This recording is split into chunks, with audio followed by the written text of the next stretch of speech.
আপনারা হয়তো অনেকেই জানেন পৃথিবীর প্রাচীনতম সব সভ্যতা গড়ে উঠেছে নদীর তীরবর্তী অঞ্চলে, যেমন সিন্ধু সভ্যতা, মিশরীয় সভ্যতা, চৈনিক সভ্যতা ইত্যাদি। এর অন্যতম কিছু কারণ হলো জলসেচের সুবিধা, উর্বর কৃষি জমি, পণ্য যাতায়াত ও পরিবহনের সুবিধা। আমাদের টিম অ্যাকোয়া এক্সপ্লোরারের প্রামাণ্যচিত্রের বিষয়বস্তু হলো the livelihood of people centre around the Turag river.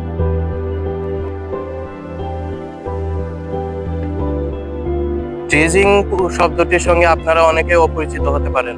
Dredging মূলত একটি প্রক্রিয়া যেখানে মাটি, বালু, কাদা ইত্যাদি উত্তোলন করা হয়। ড্রেজিং মূলত করা হয় নদীর গভীরতা বৃদ্ধি, নৌপথকে সচল রাখা এবং নদীর বাস্তুতন্ত্রকে সংরক্ষণ করার জন্য।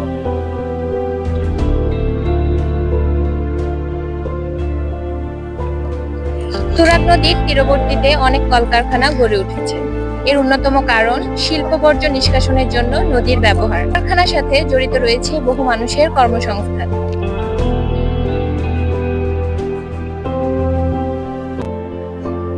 ভোরে আলো ফোটার আগে নদীর বুকে নেমে পড়ে জেলে সম্প্রদায়।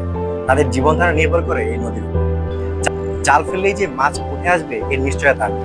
তবু নদীর প্রতি তাদের ভালোবাসা আর বেঁচে থাকার চেষ্টায় নেই কোনো। এখানেই জন্ম, এখানেই মৃত্যু। নদী তাদের একমাত্র।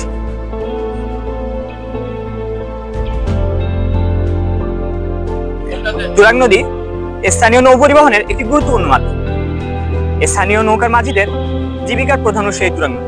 এছাড়াও অফিসগামী মানুষজন এবং শিক্ষার্থীদের যাতায়াতের সবচেয়ে সহজতর ও কম খরচের মাধ্যমে এই তুরাগ নদী। স্থানীয় ব্যবসায়ীরা ভারী যন্ত্রপাতি, মালামাল, বালু পরিবহনে এই নদীটি ব্যবহার করে থাকে, যা সড়কপথের তুলনায় অধিকতর সক্রিয় ও কার্যকর, যে বিষয়টি নদীটির অর্থনৈতিক গুরুত্বকে আরো বাড়িয়ে দিচ্ছে।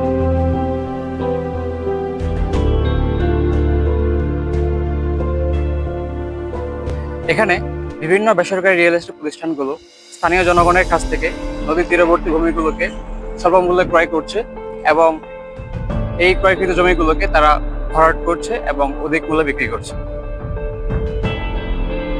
এর মাধ্যমে যে শুধু জমির মূল্য বৃদ্ধি পাচ্ছে তা নয়, বরং এই খাতের সঙ্গে সংশ্লিষ্ট অসংখ্য মানুষের কর্মসংস্থানের সৃষ্টি হচ্ছে, যা আমাদের অর্থনীতিতে খুবই ইতিবাচক প্রভাব ফেলে।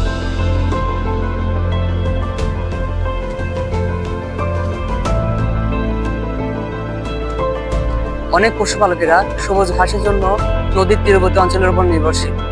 অনেক পশুপালকেরা সবুজ ঘাসের জন্য নদীর তীরবর্তী অঞ্চল থেকে ঘাস কেটে নিয়ে যায় এবং সময় মতো নদীর চরে তাদের গবাদি পশুদেরকে বেঁধে রেখেছে।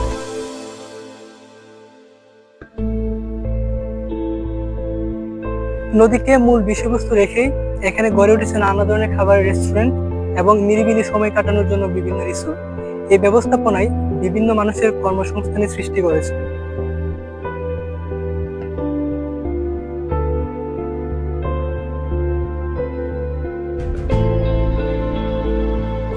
তুরাগ শুধু একটি জলধারা নয়, এটি কৃষকের সোনালী স্বপ্নের উৎস। বর্ষার স্রোত তুরাগের বুক ভরে ওঠে, বয়ে নিয়ে আসে উর্বরতা। নদীর তীরবর্তী পলিমাটিকে ব্যবহার করে স্থানীয় কৃষকগণ এখানে টমেটো, ধান, ফুলকপি, বাঁধাকপি সহ নানা ধরনের ফসল এবং সবজি উৎপাদন করে থাকে।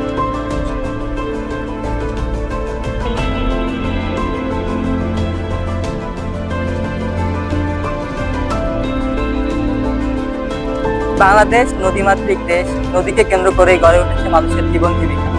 কিন্তু দুঃখের বিষয়, ব্যাপক হারে দূষিত হচ্ছে বাংলাদেশের নদী নালা। তুরাগ নদীর ব্যাপক হারে দূষণ এর বাস্তব একটি প্রমাণ। কৃষকরা সংগ্রাম করছে, লড়াই করে যাচ্ছে প্রতিদিন, কিন্তু ফসল আর আগের মতো হচ্ছে না। মাটি হারাচ্ছে তার উর্বরতা, কৃষক হারাচ্ছে তার আশা। তবু তারা লড়ছে অসমলতায়। নদী বাঁচলে বাঁচবে মাটি, বাঁচবে কৃষকের স্বপ্ন। তুরাগ নদীর মৃত্যু মানে শুধু একটি নদীর হারিয়ে যাওয়া নয়, বরং এই অঞ্চলের মানুষের জীবনধারার অবসান। স্থানীয় মানুষেরা সচেতন হচ্ছে তুরাগকে তার আগের রূপে ফিরিয়ে নিতে। আসুন আমরাও সচেতন হই, কারণ নদী বাঁচলেই বাঁচবে জীবন।